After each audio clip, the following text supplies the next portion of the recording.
Okay, so this one is kind of a backwards one of the ones we've had before.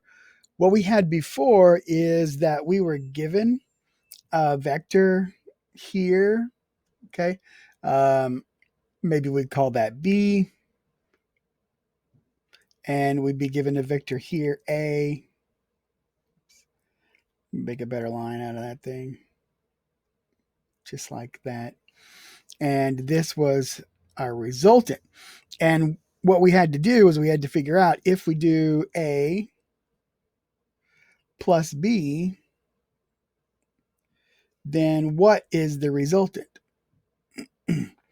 Now, in this case, what we know is not A or B, but we know the resultant.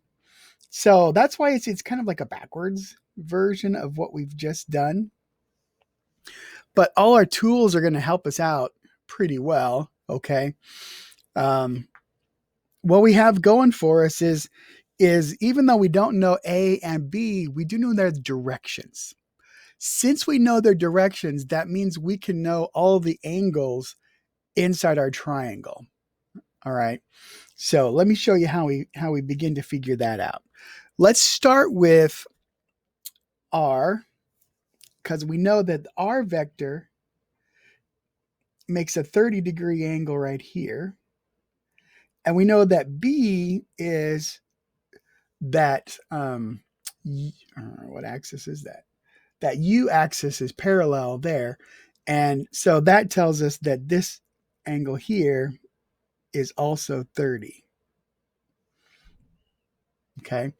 And we know that this angle in here is 15.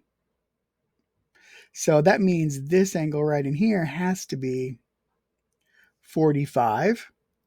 And that means that we have no choice here. This one becomes 105. Okay. Just like that. So that's the nice thing about knowing those directions. We can just pop those angles out, bam, bam, bam, and we're good to go. Um, let's put some labels on there. We know what their values are, but it's still helpful. So I'm still going to call this guy gamma. This will be alpha. And then this one will be beta. So gamma is 105, alpha is 30, and beta is 45. So we've got that all set. All we need to do is figure out what's the magnitude of A, what's the magnitude of B. Okay, so that gets us to applying the law of sines. Okay, so we're going to have the sine of gamma over R is going to be the sine of beta over B, and that's equal to the sine of alpha over A. Okay, so I could do them one at a time here. So let's start with B.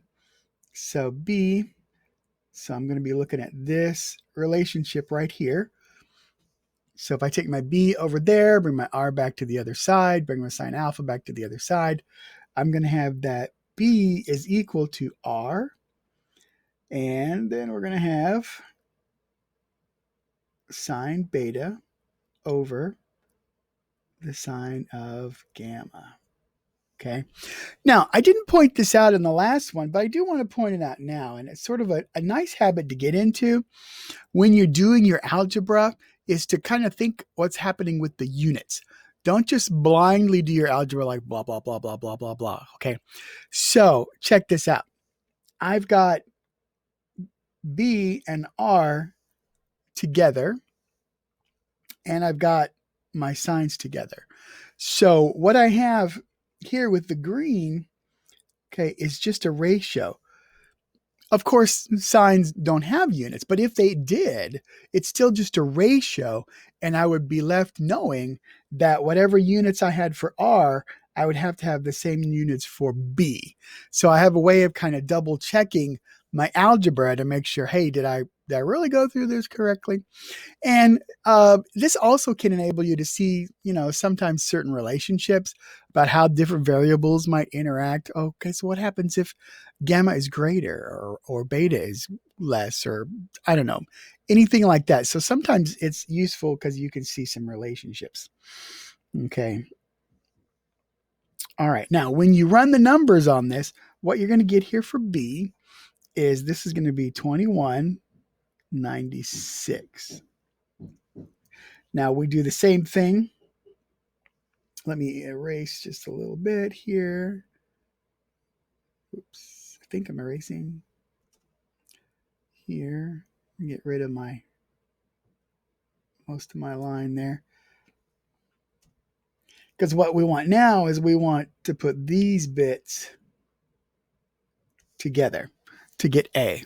Okay.